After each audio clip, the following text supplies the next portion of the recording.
dressed a lot the same. They seem to show up and they do the same thing. So top DOJ officials reportedly now directing U.S. attorneys to begin a probe into George Soros' foundation, prompting this response. Quote, the Open Society Foundation unequivocally condemned terrorism and do not fund terrorism. These accusations are politically motivated attacks on civil society. So welcome. Disagrees with and undermine the First Amendment right. Welcome to District 4, to the point for information and news. I'm your host, A-Love, trying to get it in. Trying to fix myself up. I'm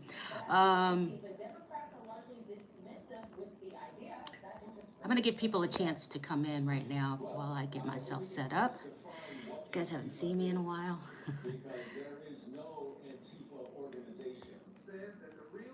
So you can hear in the background, if you can hear it, I have some stuff going. It's just to kind of spark. We're going to talk about top issues of today. We're going to just go in, and you know how I tell the truth about most things, so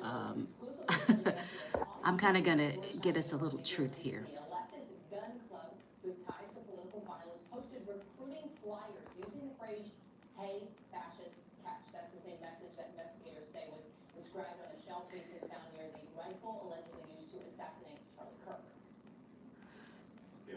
So we talked about, we're going to talk about the top stories of today. There's a couple of issues that we actually need to cover. Got some hair here. Okay, there we go. Some issues that we actually have to cover. And we'll start with the whole Charlie Kirk thing. We did cover that. I covered that in my podcast. We're going to talk a little bit about Gen Z and just people of other generations who are just kind of giving up on this generation. We don't want this to become the lost generation. But because they talk so much, they talk so big, but they don't do a lot. I did try to look up some stats, even to see that if I could counter those arguments or those questions that have been sent to me regarding the comments that I made about the different generations and how there is a significant difference between them and the latest generation as they start to grow up. And I was saying it in reference to Charlie Kirk's assassination, but it sort of just came out of people that really wanted to hear it and to say something. So we kind of have that being part of the scenario or the situation. So we will talk about that. I'm not going to cover certain things that we were talking about just because we've talked about them already in a lot of great detail. But I do want to keep us up to date. Now, one of the biggest things right now is Donald Trump, or President 47, is planning to check the funding for some of these groups that he feels are destructive groups, or just destructive people in general. He said, quote unquote, professional agitators that are basically being paid to cause conflict. Now, you might not think that's a very real thing, but it actually is. There are actually people that are paid now. This is new. Not new in the sense that we didn't have terrorists and things like that from before. But we're even talking about just some people that we would call, quote unquote, normal people being paid by people that have the money to pay them to sort of create a level of chaos. It's a very popular thing to do now. And it speaks really highly to the easy money generation Z, that they just want to talk big and do a lot, but not actually physically, earn necessarily. They want it sort of the way that they want it. And this sort of selfish mentality that they kind of have, or we kind of have as Gen Z, right? So I feel like with that, it's an interesting way to look at it. I guess if you're taking away someone's finances, especially in a time where it's really needed, you're probably hitting them in an area where they're not allowed to do this anymore. I think he probably being springboarded off of the death of Charlie Kirk and the senselessness of it, the young agitator, I'm going to call him, the young agitator that actually took these steps, the preparation that it took to actually carry it out, and then the thought that the crowd was cheering. We can't ever get over that, actually. But it speaks to the sign of the times. We have to think about nowadays, everybody is financially strapped. It doesn't matter what level you're on.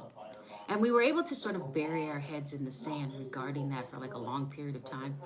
But it's getting harder and harder to pretend. It just is. I mean, not if you're not being smart about what you're doing. It's getting harder and harder to pretend, to carry on as if these things aren't actually happening. We are in a crisis. We are living in crisis mode. And it's just everyone's grasping sort of to try to stop it from happening. But you can't, because it really is going to take some time to unfold. Because remember, we have an entire mindset of individuals that think agitation is the way to answer, is the answer, is the way to vent, is the way to get things. They're really adult temper tantrums to the extreme.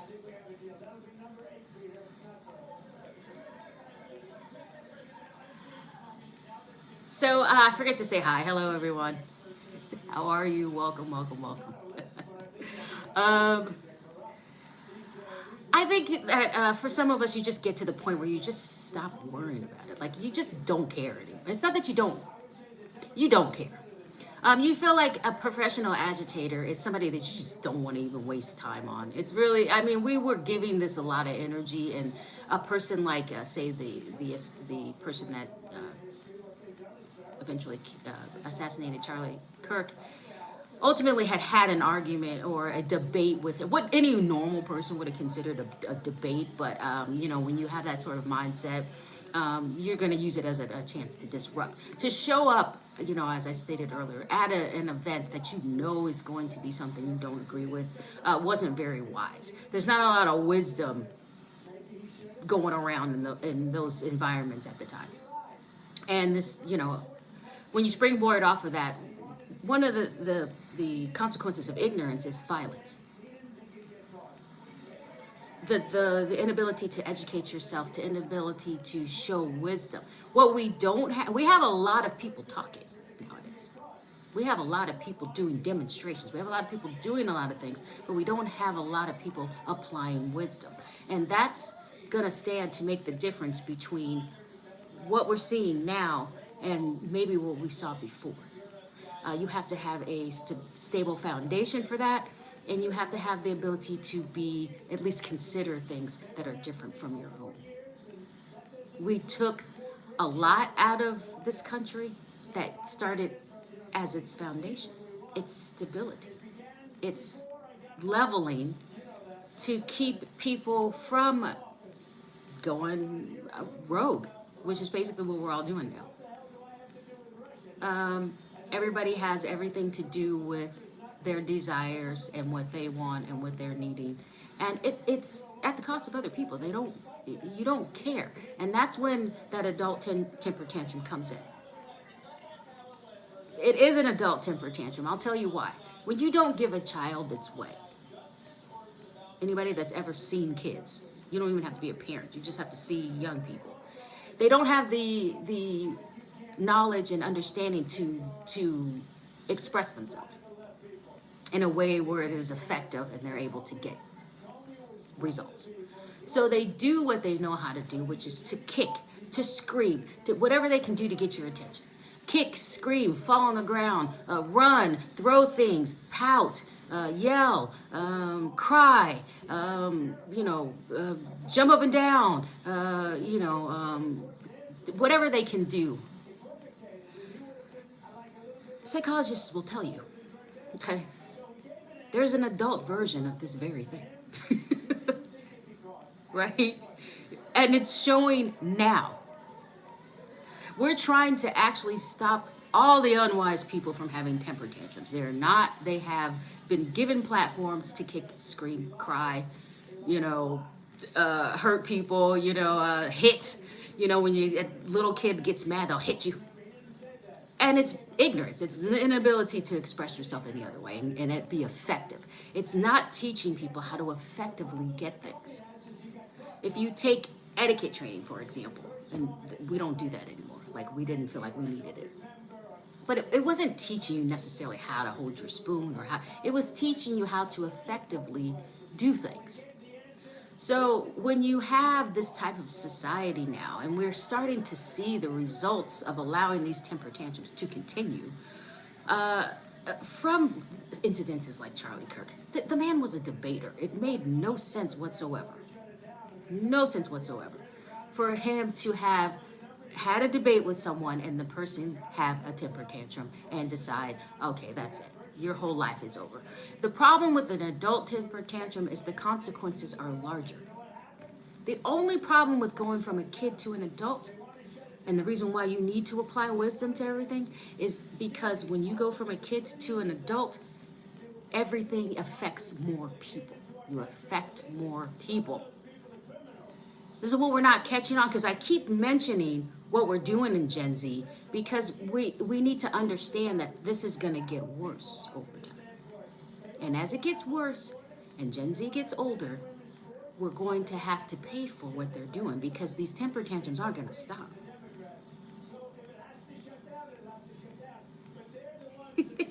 I always call them adult temper tantrums. You've heard me use this term before. It was really, I learned it in psychology. They were called adult temper tantrums, and I was like, I didn't know there was a such thing. And when I began to study this subject and start to learn a little bit more about it at the time, this is back in the day, I started to realize that is exactly what it is. It's literally out of ignorance. It's literally out of having the ability to effectively communicate. It's just like a child. They're at the infancy stage. They're at the toddler stage, and they can't express all the time what they're thinking and feeling. So they do it in this sort of ridiculous way. And it's the only one that gets your attention. If the kid's just sitting there, they're just sitting there. You're going to play with them. You're going to talk to them. You're going to kind of guide their life a little bit. But if they kick and scream and have a temper tantrum, no matter what you're doing, you generally have to stop. You have to go into the room. You have to say, listen, I already told you, have a seat. You know, this isn't going to get you anywhere. Or you have to throw them in the room and close the door, depending upon what type of parenting style you had. And just let them cry, kick, scream, do whatever. And that's the most effective. Well, I think as a parent, it really was. You kind of just put kids in a room. I mean, even just as a babysitter, I'd be like, listen, I'm not gonna sit. I'll listen. I mean, if you're gonna keep talking to me and kicking me and screaming with me, you need to be sitting down somewhere. So I'm just gonna leave you in this room. Don't you come out until you're ready to act like you have some sense. But it's different when they're like already grown. Like, what do you do? Like, how do we solve this crisis of these adult temper tantrums? Because they've been going on a long time. We just don't recognize them for what they are. Yeah, it was discovered that we're talking about Charlie Kirk now. Somebody's asking. It was discovered that they actually that he meaning the assassinator. Is that a word? The assassin went to one of his debates, meaning Charlie Kirk's debates, early on, and had a debate with him. Apparently, it didn't come out the way that he thought it should come out, and he sort of took this vendetta against him, meaning Charlie Kirk. That's the story as I heard it. If anybody has anything else to add, just let me know. But I think sometimes when you're lost and misguided as we're starting to see people be, I mean, they're always in crisis mode. I was literally out just yesterday, and it was late. And I was in an area I'm normally, I've been in before, but not at nighttime. Like, I just kind of was hanging out, and I was visiting people. And I was in this area that that it was dark, pitch dark, not a lot of lights, almost 8:30 at night. And I see a bunch of kids that looked to be the oldest looked 10, running around, cussing, talking smack to each other and getting into trouble. And I'm thinking to myself, where the heck are your parents? Why are you guys hanging out in a group in the dark, 8:30 at night on a school day? And you would never see that in certain areas. If I went to Pacific Palisades, even today, with all the tragedy that's going on there, you didn't see kids that age running around at 8 o'clock at night. It's never going to happen. Because what are you teaching your kid at that point? You're teaching your child that hour, that level, that nightlife is okay. You're basically saying it's okay without saying that it's okay. Because they're only going to get bigger and do the same thing. It's just going to be later at that point. They're going to have more resources at that point. So that maybe they're driving at that age. Maybe as they get older, they stay out until 10:30 instead of 8:30. Maybe a little later, the little bit of trouble they're getting in, just kind of messing around and trying to break into people's houses or whatever they were doing, opening doors, it comes into them opening the door, going in there and robbing it. And I say that just to say, you have to catch stuff like this. So when we see an entire generation coming up with a sense of entitlement but no accomplishments, you have to start to pay attention to what they're doing. They talk a lot. They think they deserve a lot. They don't want to do a lot of things. They have guidelines and boundaries on what they will and will not do at work. If you look at the statistics, I said this earlier, on Gen Z, the upcoming generation, they don't have a lot of accomplishment work stats. I literally tried to find some and really couldn't find a lot of them. What we do have is a lot of stats on what they're not doing in the workplace and the changes that they're trying to make up against baby boomer generation, who generally are the CEOs of the companies at this particular time. So, not solely, I said generally. I understand. I said generally. But you see like them having a lot of large reactions to things. Oh, I'm not. Did you get that email? Yeah, I didn't read it. I mean, I'll get to it. Well, what are you doing? You have a cubicle. You're obviously a coordinator. What is the problem with you reading the email? You should be reading them as they're coming in. Is some thought processes. Other thought processes are like, yeah, well, you don't have to rush. Read it when you get a chance. It's like, read the email. At least know what it's talking about. I literally, if I have not read an email, well, yeah, I just read it. Like, if I haven't had a chance to read it and you come in my office and you ask me, have you seen my email? I will pull it up right at the time. Because I don't have a sense of entitlement that you're going to wait and be on my time. You know what I mean? It's like, I just don't get it. And I literally was like, I get it, they're younger. I get it, they're, newer. I get it, everything's new for them. They came up in a different generation. They had the pandemic. They had, hybrid working and all of these types of things that maybe weren't in some of the older generations. But, I mean, it's you have no accomplishments. Like, I don't understand what you're doing. You think you have a right to take a man's life in his 30s. This is what I didn't understand. You have a right to cheer about it. But you didn't have a reason. Like, I don't know any other way to say it. You understand what I'm trying to say? Like I was like, where is you're 22. Like, where was the point in when you were, like, where did that come from? Like, how did that even make sense? And it was kind of like one of those ways of thinking that you were like, I see this tragedy here and I see this young man and I'm trying to make sense out of what has happened. And you start to realize that there's not a lot of point to what's happening. You have people that are not invested in the economy at all, complaining about how it's being spent. It doesn't make sense. Like, why does that even, where is that entitlement coming from? You not have nothing to do. You don't even participate. So how do you get to have an opinion?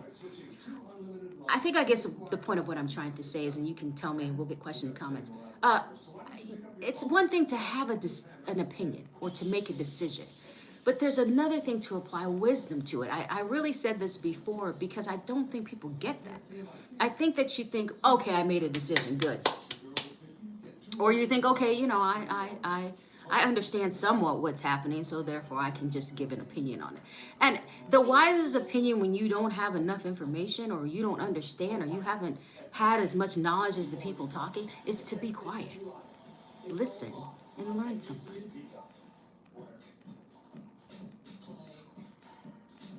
You get 10-year-olds playing at 8 o'clock at night, 8:30 in the dark,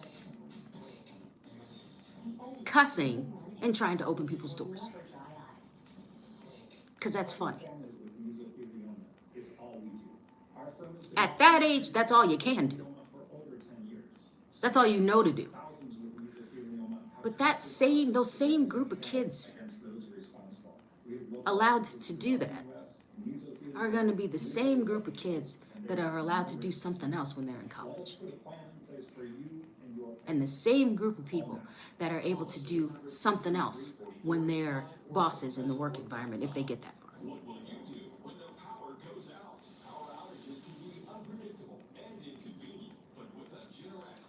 How are you? Yeah, so I mean, I think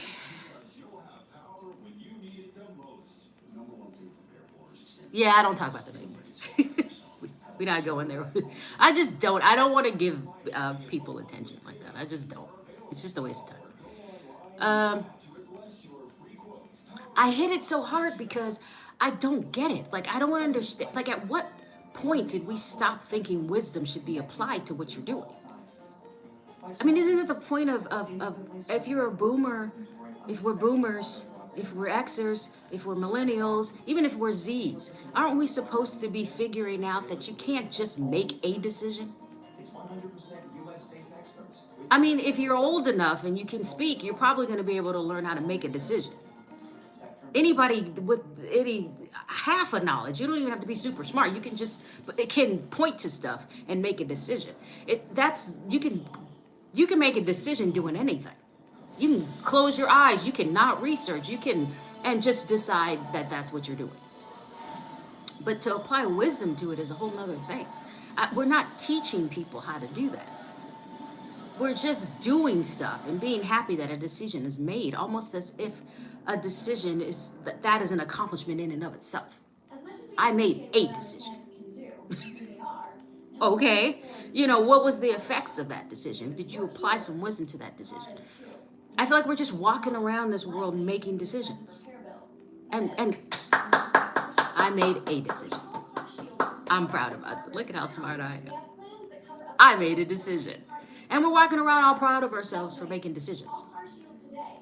It's ridiculous. That's not enough.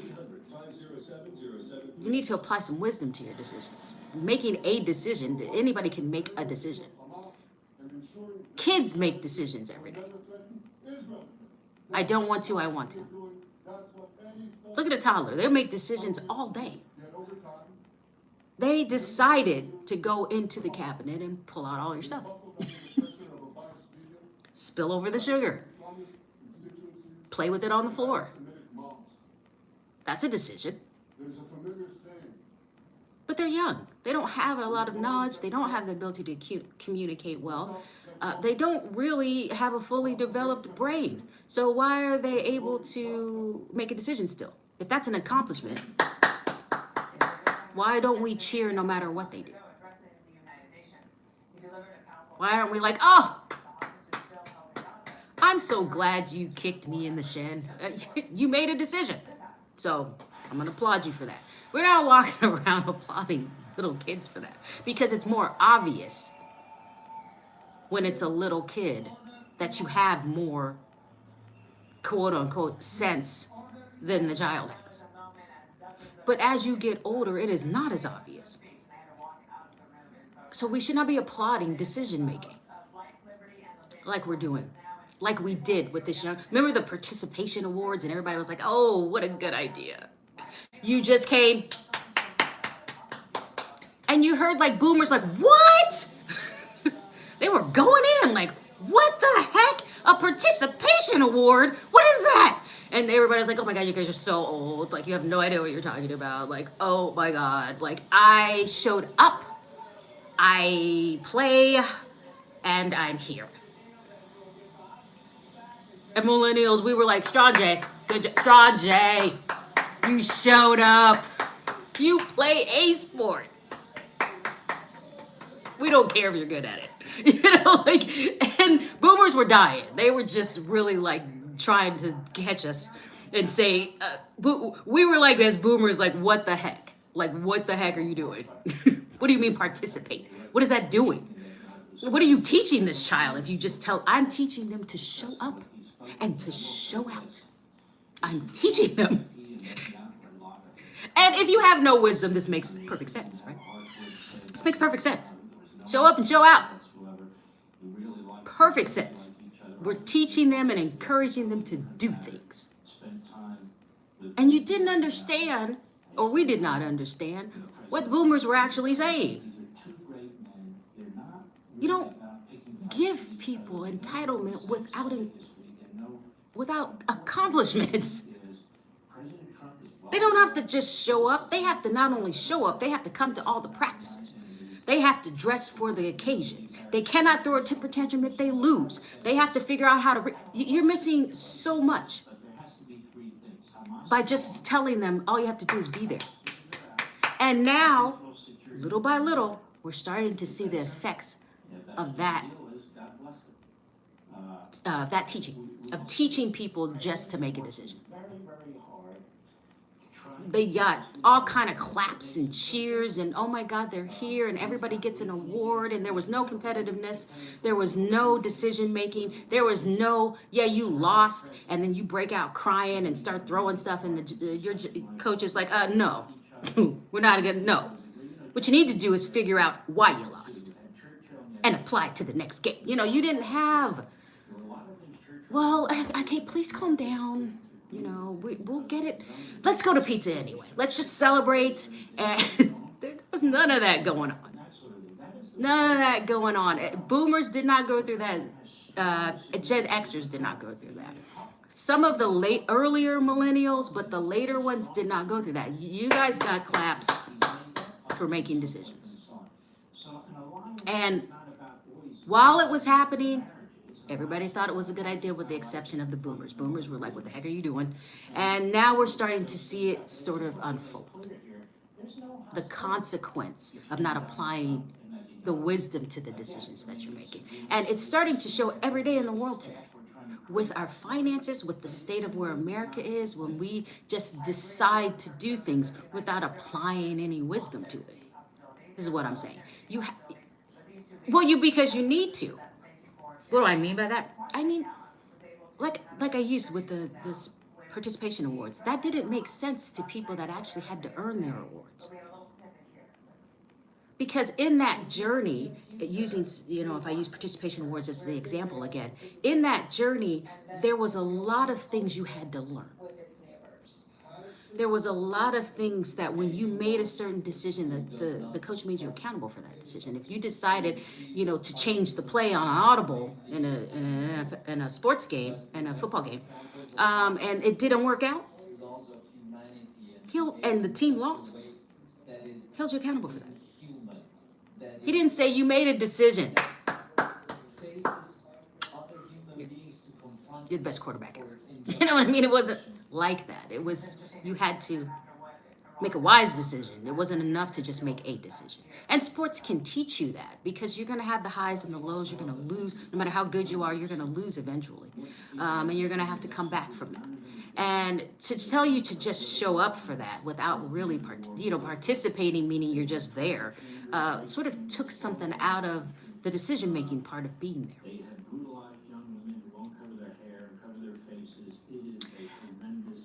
You were checking stats. Z doesn't have a lot of stats. I mean, first of all, they're younger, but second of all, it's sort of, even if you look at just their work environment stats, and they're getting praised for bringing hybrid working into existence and keeping that versus everybody just going back from, first it was all remote, of course, during the pandemic, and then it sort of went into this hybrid thing. And they're sort of, that's their credit, like that's their thing.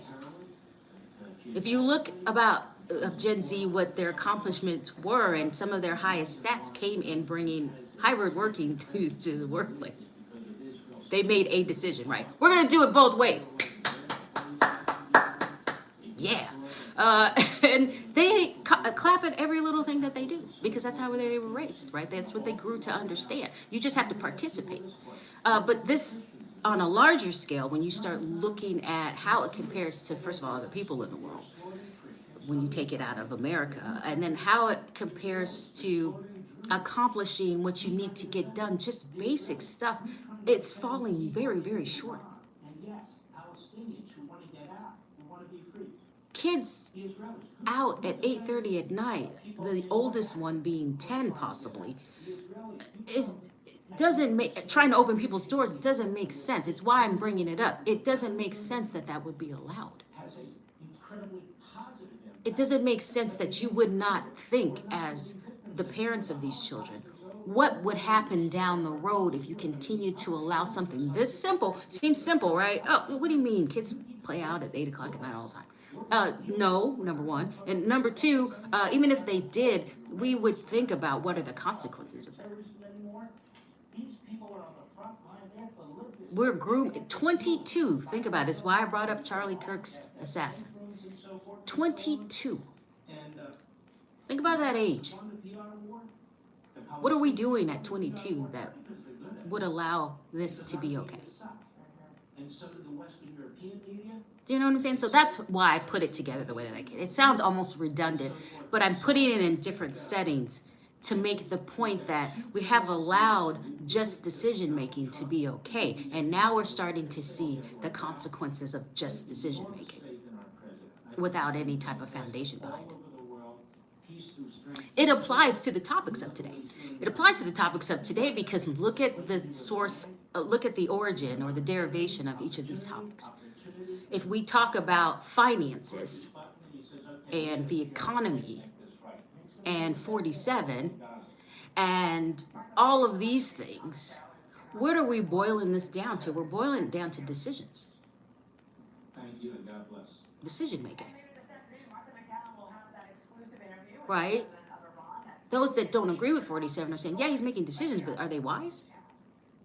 Is it wise to isolate the entire other party? Or is that what we're doing? Or if you hear people that agree with 47, they say, you know what? These are being made because they have to be made. There's decisions that nobody wanted to make, and he was willing to make them, type of thing. So, but it does boil down to decision making. And what I was saying is the top subjects of today, the top topics of today really aren't going to be taken care of if we don't acknowledge what one of the problems that is a major part of the problem actually is. And it is that we're making decisions, but they're not all wise ones. And I mean, not all wise. The majority of them are not wise. They're just decisions without applying any thought of how this is going to pan out later, who it's affecting, and to what extent that damage is going to have to be if the worst case scenario happens and it has to be repaired. Yeah, and if you think of it, that's a very smart audience. If you apply it to the Great Depression, that is correct. If you think about that, the government did not step in at all. They decided not to do anything. The consequences of that. Yeah, I do like that. I appreciate that type of thinking. So, I mean, it really, so I say top topics of today, not necessarily to discuss the details of what's happening for today, but to talk about how all of these have what they have in common. Financial concerns, economic concerns, health concerns. That includes mental health. Day-to-day feelings of security concerns. Let's not talk about the home crisis. Just a place to stay concerns. I mean, you have to count your blessings right now, today, any day, if you have a roof over your head. You can count your blessings even more if it's your original roof, because some people lost their homes. And I saw and I look and I watch and I pay attention and I see things erupting. And another problem that was hit on the head by 47 is that the agitators are now being celebrated in this later generation. Because they're not wise enough to understand, no. You have to realize you can't keep an agitator under control. It's impossible. You may think you're controlling them because they're doing what they want to do at the time, and it just happens to agree with what you're doing. But the minute you stop or you change and it's something they don't want to do, they're entitled enough to say that they don't have to do it. And they don't care whether you pay them or not. You cannot take an out of control thing and make it spin and then expect to control the spinner. If that analogy makes sense. A spinner? Spinning like a spinning top. Don't judge me. No, but you know what I mean. You understand what I'm saying. It's like, it's part of why a lot of things are out of control. I mean, you have to, if you don't make a wise decision, this is what we're starting to see now. And I think that's like what I was talking about when I said top topics. I cannot talk today. So, I mean, do you have to tell people how to make a wise decision? Is this what we're coming to? You have to think of the outcomes. I said that earlier in one of my podcasts. You have to apply outcomes to anything, right? It's must be done. You also have to know when to be quiet. Everybody wants to say something. Every story that happens, and people worry about the press all the time. Oh, the press is changing and people are. It's because you say something every single time. And I don't mean not mentioning as a fact, this is what's happening right now. But you have to go all in on a tangent about, your personal feelings about what's happening. And we don't need that all the time. Sometimes you just need to know what's happening and then apply your own decision making. It's more of we've turned into maybe telling people what to think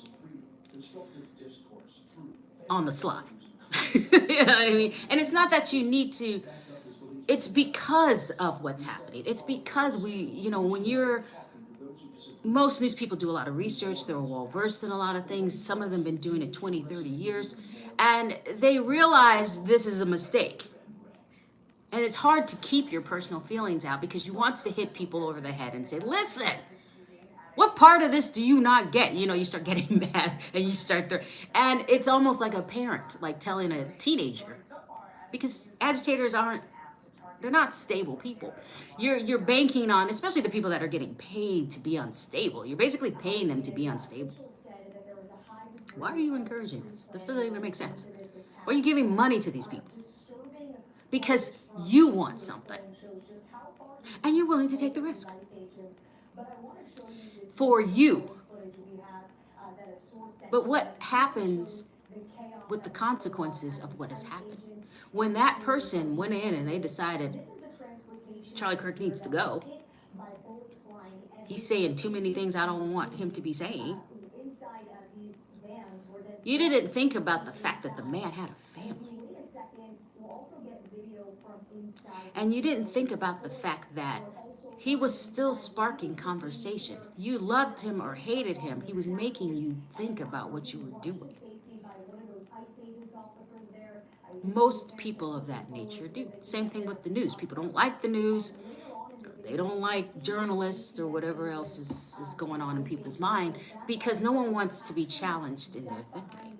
But there's a way to do that if you're wise and not actually have to make it a challenge. I know this because I had it. My father did it all the time. My father's very wise. He's quiet and maybe he cracks jokes and stuff, but he had a lot of wisdom because he knew how to apply information to us as we were just all rebellious as teenagers. We were just not going to do what anybody said because part of what he did was raise us to think for ourselves. But then you have to sort of control the thing for yourself. So apply that to the agitator. And agitators are unstable. So you have to sort of apply some sort of control to an unstable person. But ultimately, the unstable person, if you challenge them and it's against what they want to do, are going to throw a temper tantrum because they're not getting what they want. And you're also throwing one because you're not getting what you want. So you have two people, it's like when brothers and sisters fight. You know what I mean? They're both headstrong. So you're like, oh my God. Like both of you sit down. Like I'm tired of hearing both of you. So with our concerns, we have them. We all have the same concerns. They don't ever really change. They just get more intense or less intense depending upon the state of the world at the time. But finances are always a problem. The economy is always something we need to consider. You know, housing is always it's same basic problems with different outcomes based on thought processes and how they're applied, right? To your decisions ultimately. So what I saw as a commonality, I'm reading, looking at stuff, as I have time. What I really saw as a commonality was that there wasn't a lot of wisdom being applied, that people were actually happy, again, that they were making decisions. I say all that to say that. Literally, I said that in multiple ways in the same taping. Think about what you're saying. Think about what you're doing, and then put wisdom to it. It's not enough to just know something. You have to know how to apply it. So it's the same thing when you're making a decision. It will put us in a better place. It will allow for these tragedies and the outcomes of these tragedies to at least let us recover better. Because through every crisis, when it is over, there's a recovery period. Because you have to let all that settle in of what you just went through. And if you don't do that properly, you stay in that state until you do it correctly. And for some people, that can last a lifetime.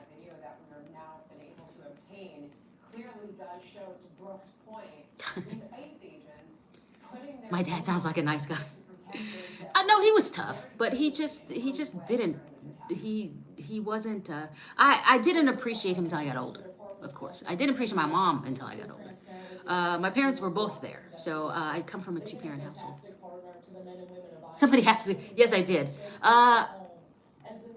Someone loves to ask me, do I think it makes a difference? You already know the answer to that, and the answer is yes. Now, if you didn't have a two-parent household, you won't know the difference. You'll say, hey, my mom, usually mom, she did it. She made me. I came out good. I became a doctor. I'm a great, because you don't have anything to compare it to. But if you came out of a two-parent household, you can compare it to the one-parent household. And the same outcome. I might have become a doctor and did well and everything too. But I have a whole nother level when I was going through this process that people that don't have two parents don't have. Now, don't kill the messenger. You're going to be mad at me as if to say I'm making fun of one-parent households. No, I'm not. Not at all. I'm just saying that to have both parents in the home showing that environment made a difference, because at one point it helps to apply to your journey, having both sides. Okay. Now, does that mean it can't be done another way? Of course not. People prove every day that it can be done another way. But thank you. I try. I compare it to having legs. Someone gave me, I used this example at one point. You can get by with one. You really can. And you can be just as successful and do just as well. I mean, people surf and everything else with one leg. But is it a little bit better? Maybe a little easier? Maybe perhaps more can be accomplished with less if you have two? Yes. I mean, and realistically, nobody will deny that. Even the person that may be functioning with one leg. But what you don't want to do, and this is how we overextend the realities of something, is if you say, this was the best way to do it. It made me who I am. And the truth of the matter is, it made you who you were, but it wasn't the best thing. We don't want to take away from the reality of the truth. That's applying maybe a little wisdom to what happened, right? It's not saying that you can't do anything else. Because people are so afraid now that they're going to take away or hurt someone that is actually going through what's the opposite of what they think is a better environment or a better thing to do. And what we did was hyperextend it so that the people from the alternative environments went all in on saying, almost like, I'm just as good. You wanted to hear your voice louder. You went in and created more drama because you couldn't accept that maybe it wasn't the best and you did it in spite of what happened. If you hear a person that's got over their trauma got over their crisis, you'll hear them talk that way. You'll hear a man with no legs and no arms that's a preacher say, hey, I might have not had any legs, I might have had no arms, but he's Christian. Jesus is my savior and I got through it. He didn't say, oh, I don't need, you don't need legs and arms. Are you serious right now? I'm just as good. I'm better. Matter of fact, I think I can. He didn't go over the top with extra extension. That means you're not really over your crisis. It means that you're just trying to justify it by, okay? So when I say apply wisdom, I mean stuff like that. I mean, be careful what you're telling people. I don't come on here and just start saying stuff. I really make sure that it's well researched before I actually say it. And if I ever give you a statistic and it's not accurate, I will tell you it's not accurate. This is not accurate. I'm going by memory. Or I'll say, here's the stats as of the date of this video or the taping of this day.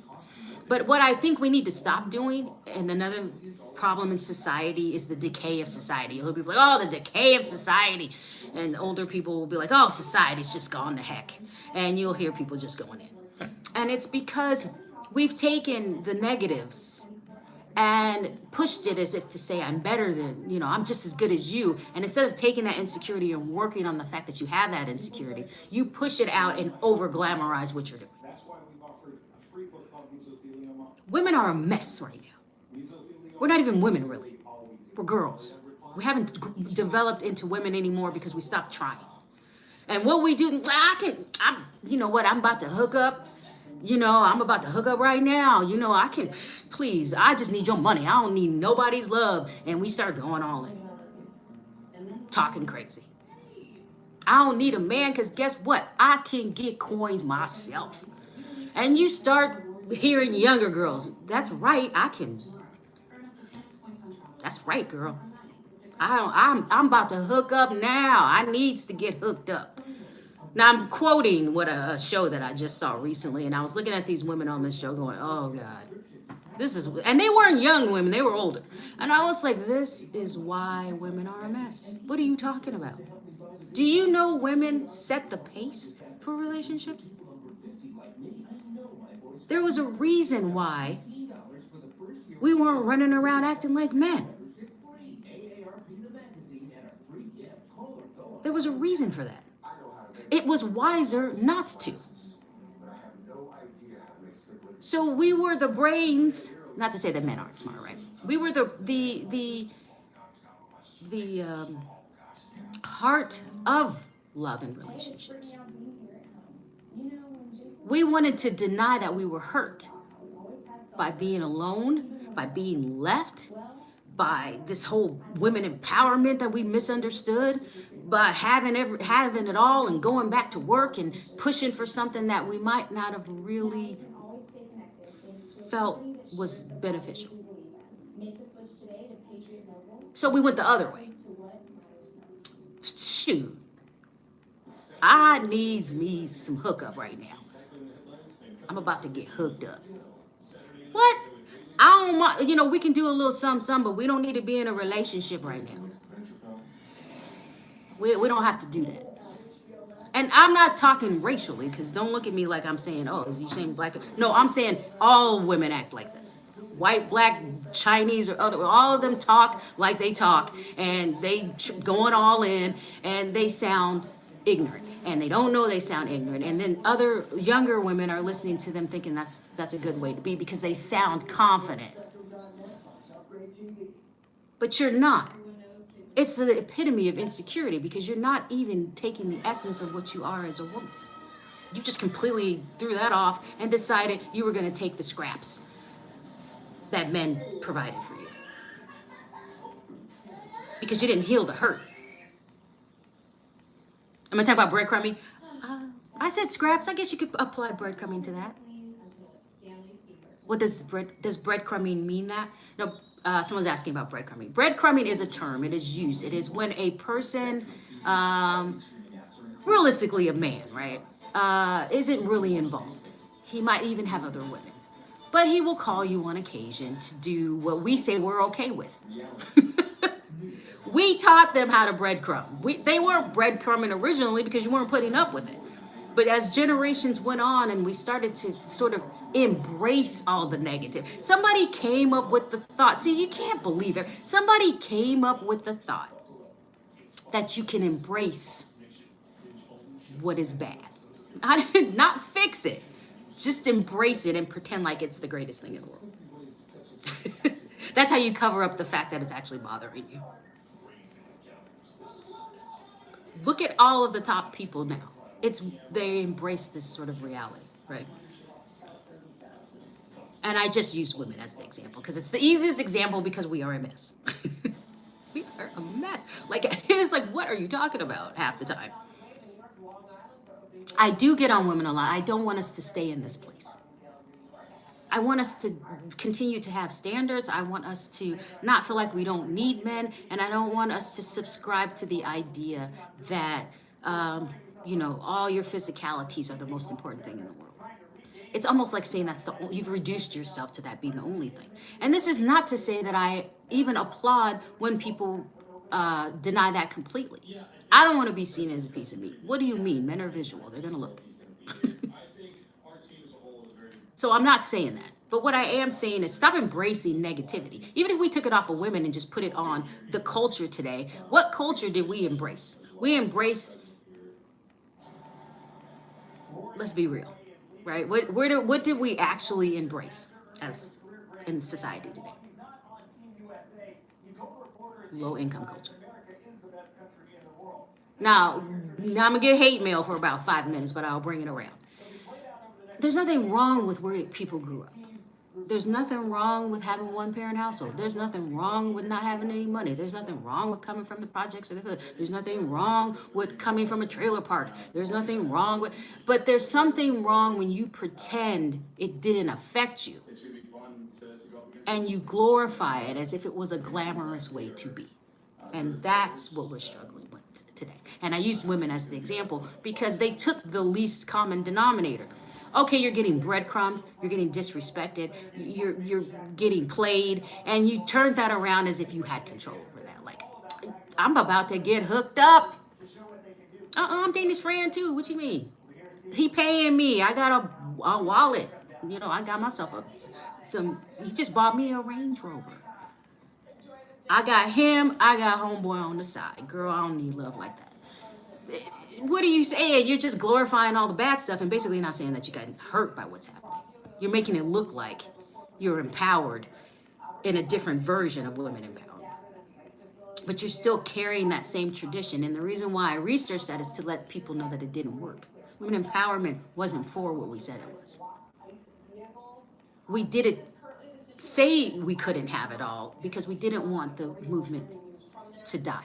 We wanted to still give those women that needed the movement, which is to get away from a bad relationship or a man that was beating you, to get the point. Even if we had to sacrifice a little bit, even if we had to like skew the truth a little bit. And we're doing the same thing now. We're just doing it in using our bodies and pretending we're not hurt when guys do what they do. Guys are detached by nature. Not to say that they're not always detached, but they're detached from somebody that they're not in love with, basically. This is the part we missed. Go into it. Go into what? So men, I think, we changed, but it didn't make them love you more. It's just to say it in a weird sort of a way, right? They didn't love you more because of it. They just trust you less. But it didn't take away the pain. It makes more sense, in my opinion, and this is just my opinion, to hurt and cry and admit he hurt you and get through it, even if you're by yourself and have to let him go, than it is to just jump from guy to guy. I don't see how that's healing. Somebody tell me. I'll even be open to you telling me that that's not true, that I'm dead wrong, that there's actually a benefit to going from guy to guy. Especially if you haven't healed from what actually happened. So I'm open. So I'm always open to being wrong. If I'm wrong, just let me know. Tell me that is a better way to heal and you do forget about the guy and you get stronger with every relationship that you you jump into without actually healing. Anybody?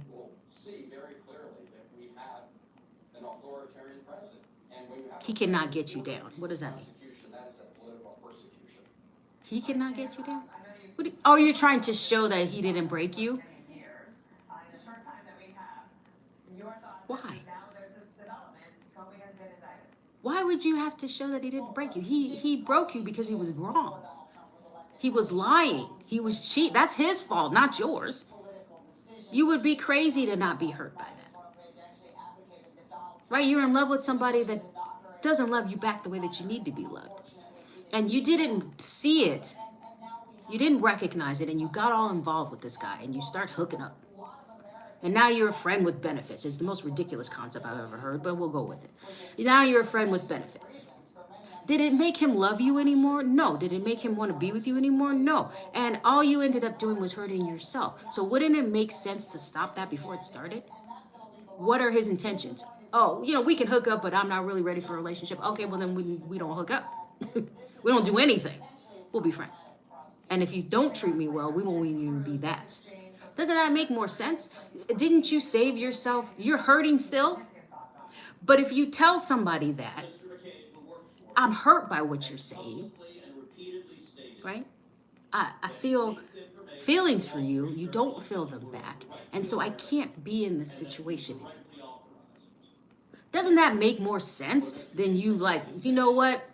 Whatever. We can hook up, we can do that, and then, whatever happens, we'll just see what happens.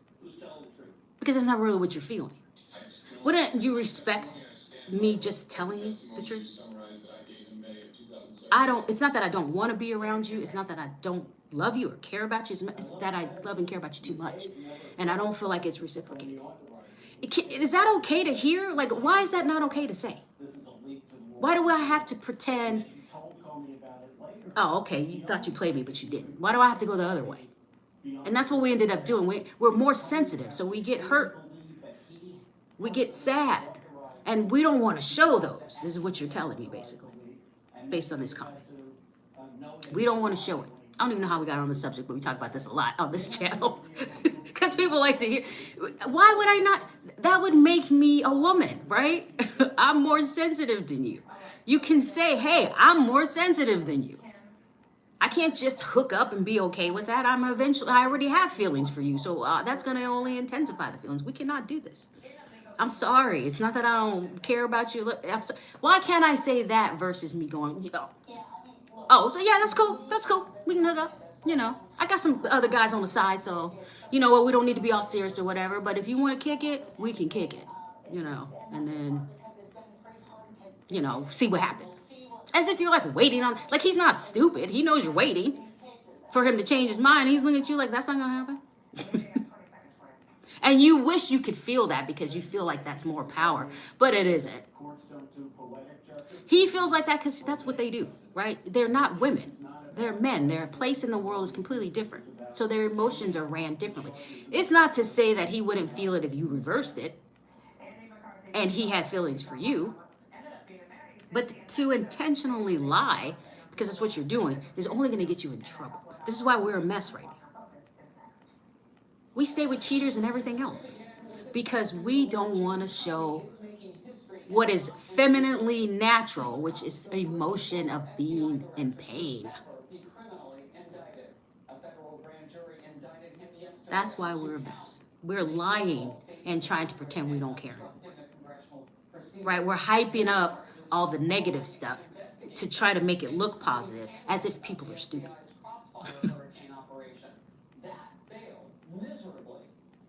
What if he didn't know what? If he didn't know you liked him, he knows. He also knows that he's using you. But you're saying it's okay. That's the part he doesn't know. Because he's just going to take you at face value. Oh. I think she still has feelings, but, she's not saying anything about us hooking up, so. And if it was reversed, you wouldn't have an obligation not to be the same. You can say, I love you dearly. You're a great person for me. I'm so sorry. I don't feel that way about you. And if you don't want to be around me anymore, I understand. Why is it not better to just be truthful than to be, you can buy me a bag? I'll take a Louis from him, but I'm not interested in him like that. He's a simp. You know, he's running around buying me stuff, trying to be all in love. I'm not even trying to settle down right now. Why is that? Does that make more sense than you just telling the truth? That's where I get confused. Where I get confused is you have all these complications, whether situationships and all of these things, and you're just building hurt. It's eventually going to make you crash. You're going to crash. You're going to snap and do something. You're going to end up pregnant. You're going to end up, catching him cheating. You're going to end up with him finally saying, listen, I don't want a relationship with you like that. We hooked up and that was fine, but now you're asking for too much. So we keep setting ourselves up for more pain. I didn't understand the switch there. So you always hear me talk about it, or people will ask me to talk about it to see what I'm thinking, because they don't get why I don't get that. And they keep trying to remind me or convince me that this makes sense. And I'm listening. I'm really willing to hear it, but it doesn't make sense to me why you would set yourself up for more pain. And I feel like that's what we're doing now by hyping up negative things, not just women, just in general. When we start hyping up all the negatives and making ourselves believe that, yeah, I'm good, I'm good, I just make my bills, I'm fine, you know what I mean? I don't have anything left over, but you know what? I'm here, and that'll get you through to the next step, but you should not make that a way of living. We should not be promoting that to our children and to people that are younger than us, in my opinion, right?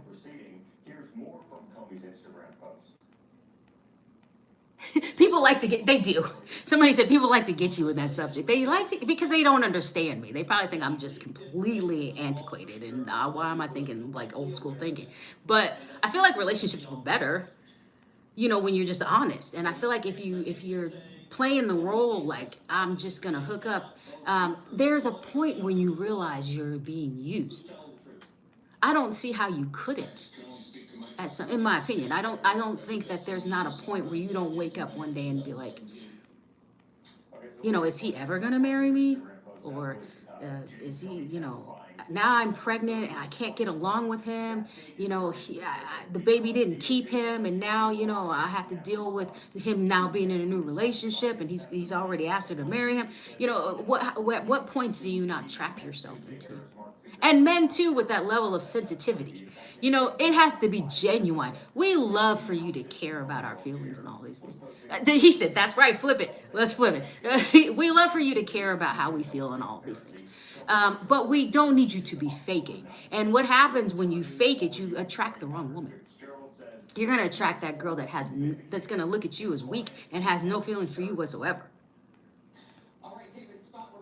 Now, if you're genuinely expressing something, hey, this happened to me, at work today, and, I feel like this happened, and, she's there listening, she's not going to think you're weak for that. Or you're saying, I see that you're hurting. I don't want this to be the case. She's not going to think you're weak for that. She's going to think you're weak if you come in and you've never bought a woman flowers in like a billion years, and all of a sudden you come bringing her flowers on a date, and she's looking at you like, you don't do this. I already know that's not your type of personality. You don't even open my door. She's going to know the minute you don't follow through on the rest of that. You brought her flowers and she's like, okay, great. She's rolling her eyes because she's like, I don't even think he's this type of guy, but whatever. And then you don't open her door. You click and you go get in the car, and she's going to laugh like, oh my God, he's so not like this. Like, she's just going to know you're faking. So you're not winning her over by faking sensitivity. Or you tell the sad story. Every bad boy we all know tells you the sob story about either his exes or a situation he's been in. We know that he's not sincere, but at the beginning we don't pay attention. But in real life, if you hear after you had a bad boy, you go into this pattern, you see it over and over again. They'll, the last girl. And they'll tell you some sad story, or they'll tell you she's crazy. One of the two. But we know after a while that he's not sincere, because it's impossible for him to have all of these behaviors and this girl be crazy. You're probably making her crazy. Or to have all these behaviors and her do what she did, not making sense with the rest of the story after you start slipping and telling the truth. So it's in the reverse. Faking sincerity is probably going to get you in a situation where you're in a situationship. Because a real woman is not going to take time on you. She's going to just think you're just not a good guy, and she's going to eventually just be your friend or move on. She won't take you seriously. Because if you're lying, you can't lead. I don't care how many lies women tell each other, how many times we tell a guy, we want him to be a leader at the end. We don't want you to be controlling and not crazy, a leader. We need you to lead. And we can act like, I don't even need, but when you pick that guy, you pick a strong. You pick one that can lead. So don't give me all that. While you're dating around and on all these situationships, when you finally find that guy that's leading, that's the one you fall for. Other things too, obviously, but one of the draw is that the fact that he was a strong leader. Right? You're not going to pick the guy with the saddest story. You might hang out with him and have some fun if you're that type of girl, but you're not going to be taking him seriously. So I guess if you're asking as men, stop faking. I don't think there's any good in faking in a relationship. Now, sometimes you'll be like, oh, I like poetry too, and you show up at her poetry class. You're just trying to get to know her. But not stalking, because there's a fine line between the two. If she does not accept your advances, it is because she is not interested. Stalking her is going to make her less interested. There is not one, and if you reverse it, there's not one guy in the world that goes, she keyed my car. I fell for her right then. The minute she keyed my car up and broke out my windows, I knew she loved me. I was like, that's the one. You know what I mean? That's not the one. If you call him 100 times, if you call her 100 times, and she's already told you she's not interested in you, it's gonna make her do the opposite. She's gonna double down on she realized why she didn't like you. I think it's true. But it is a top subject of the day. Top subject of the day is basically decision making and wisdom, and how to apply that to pretty much anything. And then we always go into relationships on this channel because that's what we talk about all the time. We like the subject. As far as finances, thank you for changing the subject. Someone's talking about finances now. So just concluded with that. So financially, we always know you have to make wise decisions, not making decisions. You decide to buy, clothes instead of pay your bill. You made a decision, but that's probably not a wise decision, right? So it's the same thing with anything in life. And when we have crises that are global crises, world crisis, country crises that affect our country, we need to apply some wisdom to the decisions. And it seems like lately we've just been making decisions and just not even bothering to apply some sort of wisdom to them. So that's kind of what I was saying about the issues of the day. We've been on way too long. Thank you so much. Make sure you like, comment, and subscribe. Good to see me again. Well, you never stopped seeing me. I was still doing podcasts. Oh, we were hearing you. Yes, you were hearing me. Oh, you get to see my, when people say outrageous stuff. People say outrageous stuff, probably. Because they believe it, though. I try to keep people, honest in this environment. So, and it makes for better communication, I think, if you're just honest. Have I ever cheated? No. No. You probably didn't believe me when I said that before. I said it sometimes. I think somebody asked me that question in a relationships. And I have never cheated on anybody. Not my entire dating life, no. I literally put it out there first. I'll be like, listen, if you want to know what a deal breaker is for me, a 100% deal breaker. And I say it, and it sounds mean to people, and people are like, but what if? And they give me different scenarios. Number one deal breaker for me, and I will not talk compromise. I'm not going to panic. I'm not going to ask you to give me an explanation because I don't need one. It's cheating. I seen it wrecked too many relationships. And I've seen too many people try to come back from it. And it's a journey that I don't want to take. So I made a decision, if I took a decision, knowing my personality and knowing what I've seen and experienced through others' eyes, that's not something I'd want to do. I don't want to repair after that. And it's mostly because I won't ever do it. So if I can give you that type of loyalty, you should be able to reciprocate it. You can't reciprocate. I'm not asking you to do something I'm not doing. So that's the difference. I'm not leaving it open as an option for myself. It's not an option, period, in any relationship. I've seen what it does over and over and over again to relationships and to that initial trust that you had. Once that bond is broken, people don't know that it's there, but it's an invisible bond that once it's broken, I've seen it damage. Hardcore. Even when you come back from it, it's never quite the same. You know what I mean? There's never that carefree trust of just knowing when your partner goes out that door, he can go hang with his boys, she can go hang with her girls. He can call late at night and say he's at work. You can call it, and they know that that's genuinely the truth. You'll never have that again once you start putting cheating into the relationship. It will never come back. Even when you forgive and you guys, and the first time you call late again, and you may have not even cheated with anybody at work, you cheated 5 years ago, you just have to be late today, that question mark's going to be there. What do you mean you have to work late? What?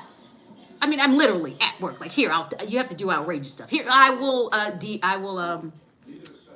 Zoom you. Okay, so you can. Here. See, I'm here, right here at work. Here's my work colleague. You have to do all this extra to prove to the person that you're actually doing what you say you're going to do. And they have to be on pins and needles every time. So that's, somebody asked that question because they probably knew my answer. Yeah, no, I don't. So I don't put people through that. If I love you, if I bother to be in a relationship with you, because those of you know I don't date a lot. So part of the time that I finally found interest in somebody and actually carry that out, I want it to be the best it can be. I want the best quality relationship that I can have. And there's no good quality in it to me if cheating is in the equation. If that's an option for you, it's an option to go to somebody else instead of me, or for me to go to somebody else instead of you. Then the relationship isn't what I think it is, and I just won't tolerate it. I just don't want to be in it. And it's not even just to be mean, it's because I just I don't want the repercussions that come with that, from cheating or from being cheated on. Crisis of the day. Just gonna end it here. I tried to end it. You guys hate when I leave, which is a good thing. I'm not mad.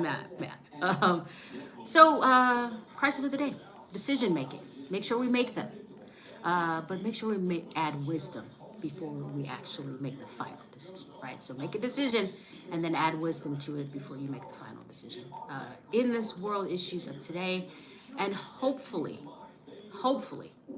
it'll put us in a better place. And help to move us forward, because we do need to heal. We've been through a lot, and maybe healing needs to be a part of the equation. Thank you so much.